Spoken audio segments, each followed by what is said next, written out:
Hai semua, Assalamualaikum. Saya Marsha. Welcome back to my video journal reflection. Sekarang saya berada dekat Johor Bahru untuk voting. Ini kali kedua voting. Memandangkan it's already Julai dan separuh tahun dah berlalu in 2026.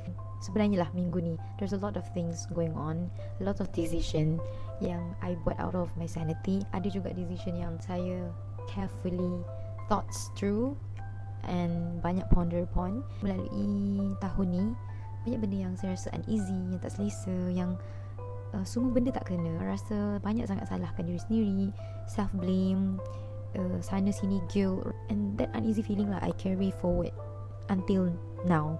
I did not settle it earlier, so banyaklah benda yang mengganggu throughout the process to throughout until this day. Saya lupa lah untuk banyakkan bersyukur. Saya lupa untuk macam cherish rezeki yang Allah bagi tu. Saya lupa untuk menghargai benda-benda baik yang Allah bagi tu. Saya nampak benda yang negatif, saya asyik nampak benda yang tak baik je. Bila kita bersyukur sebenarnya Allah akan tambah lagi nikmat tu kan. La in syakartum la azidanakum kan. So kalau you tak bersyukur, so vice versa. Bila reflect on surah Ibrahim ayat 7 ni, saya rasa macam rasa terpujuk, but at the same time dia menegur saya lah. Sebenarnya boleh kita nak rasa gembira tu. Kita perlukan hak untuk rasa cherish upon tu. Sometimes kan, ada ketika saya rasa macam I've made salah kan. Bila saya buat salah, I make mistakes, saya dipersalahkan ke, especially work life lah kan. It's easy for me to go hard on myself, easy for me to blame myself. I really telan all my mistakes tu, and I've been hard to myself a lot. Sampai saya rasa macam I don't deserve a good things upon me, but I made mistakes yang banyak already. Sampai macam tu I tutup kebahagiaan or good things to come to me sebab I feel that I don't deserve it anymore. So mungkin saya kurang bersangka baik lah kepada Allah tu sendiri untuk uruskan urusan saya. Saya tidak menyerahkan lah sebenarnya urusan saya tu kepada Allah. Dan bukan saya hanya menyalahkan diri sendiri je, dan banyak juga perkara-perkara lain yang saya mencari salah je instead of the solution. What is the hikmah behind this? Dan the bad thing sekali adalah macam meletakkan semua kemampuan tu pada diri kita, bukan pada Allah, dan tempat kita bergantung tu kepadanya. Pada ketika tu in myself sendiri pun dah hilang percaya diri. Bila kita dewasa ni kan, saya sangat bersyukur lah kan dipertemukan dengan tarbiyah, dan juga saya sangat bersyukur sebab ada orang yang ingatkan saya kepada Allah juga. Dan saya ada students, ada pelajar-pelajar saya yang saya pun boleh berikan ilmu dan juga ingatkan mereka juga kepada Allah tu. Saya sebenarnya sangat terkesan lah when I remind my students about Allah tu. I reflect upon macam how far I remind myself to remember Allah tu.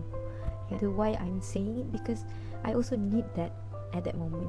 There's when I'm telling my students, you have to remember Allah, you have to depend on Allah, because I also need that in myself. Jangan berhentilah sebenarnya untuk terus berusaha dan juga meraihkanlah apa-apa nikmat yang Allah bagi tu, sebab insyaAllah Allah akan tambah lagi. Dan juga dan kalau untuk diri saya sendiri, saya rasa macam mungkin boleh kot berhenti salahkan diri sendiri tu. I have to move forward, cherish dan banyakkan bersyukur dengan nikmat yang Allah dah bagi, yang sediakan for me, dan figure out macam mana kita nak overcome masalah yang akan datang tu, dan keep on improving lah, keep perbaiki. So that what I apply lah throughout this week tu, sebab I already make mistakes, and also reach out for help. Tu paling penting. Saya sangat bersyukur lah, my usramate was so helpful, sangat-sangat membantu in throughout my process. Saya sangat bersyukur lah for my usramate Atin, Wahida, Wawain, Diba.